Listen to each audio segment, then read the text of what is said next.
নমস্কাৰ জয় অসম জয় জুবিন দা জয় জুবিন দা পোনপ্ৰথমে মানুহে কৈ আছে জুবিন দা ঢুকালে কিন্তু মই কৈছোঁ জুবিন দা এতিয়াও ঢুকুৱা নাই জুবিন দা সদায় আমাৰ হিয়াৰ আমঠু হৈ আছিল আৰু জুবিন দা সদায় আমাৰ হিয়াৰ আমঠু হৈ থাকিব আৰু এষাৰ কথাই কওঁ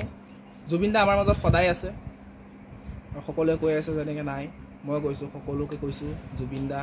কেতিয়াও মৰিব নোৱাৰে তেওঁ সদায় আমাৰ মাজত আছে আৰু তেওঁ আমাৰ মাজতে থাকিব সো আৰু তাৰ পিছতে এষাৰ কথাই কওঁ শ্যাম কানু মহন্ত বুলি কোৱা মানুহজন এতিয়া খুব পপুলাৰ হৈ আছে শ্যাম কানু মহন্ত এই বালৰ ফেষ্টিভেলখন কেলা ছিংগাপুৰত পাতিবলৈ তোৰ কি দৰকাৰ আছিলে হা জুবিন দাটো কৈ আছিলে নাযাওঁ তোৰ লৈ যাবলৈ কি দৰকাৰ পৰিছে হা জহৰা শ্যাম কানু মহন্ত মই কৈছোঁ জহৰা শ্যাম কানু মহন্ত তই কেলা জুবিন দা নাযাওঁ বুলি কোৱাৰ পিছতো তই লৈ যাব কি দৰকাৰ আছিলে মাৰণী হা কি দৰকাৰ আছিলে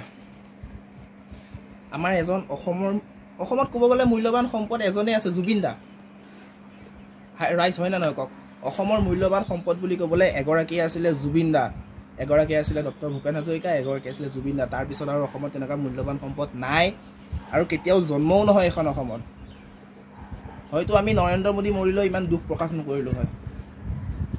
গম পাইছে যেনেকৈ এতিয়া জুবিন দা ঢুকাওঁতে আমি দুখ প্ৰকাশ কৰিছোঁ কি বালৰ ফেষ্টিভেল পাতিছ হা পাতিছ হয় তোক কি কেলা পইচা লাগে হা শ্যাম কানু মহন্ত তই জুবিন দাৰ লগতে থাক হেৰি কৰ সেইদিনাখন তই কিয় নগ'লি জুবিন দাৰ লগত তই ক'ত আছিলি সেইদিনাখনতো তোক নাৱৰ ভিডিঅ'টো তোক দেখা নাই তই বোলে নাই হা এটা কথাই কওঁ শ্যাম কানু মহন্ত য'তে আছ তই ফেচবুক ডিলিট কৰ আল কৰ বাল কৰ কাৰোবাৰ মোবাইলতো হ'লেওতো চাই আছ ক'ৰবাত নিউজ হ'লেওতো চাই আছ যিয়ে হওক এটাই কৰ ভাই লাগিলে ভিডিঅ'টো যিমান শ্বেয়াৰ কৰা কৰি দিয়ক এটাই লাগে আৰু মামা আপোনাক হাত জোৰ কৰি এটাই অনুৰোধ কৰিছোঁ শ্যাম কানু মহন্তৰ লগত থকা জুবিন দাৰ প্ৰি প্লেন মাৰ্ডাৰটোৰ লগত থকা যিমানখিনি মানুহ আছে গোটেইখিনি মানুহকে না আপুনি জেলত প্ৰেৰণ কৰিব না আপুনি কিবা তদন্ত কৰিব আমাৰ অসমৰ মানুহৰ হাতত গতাই দিয়ক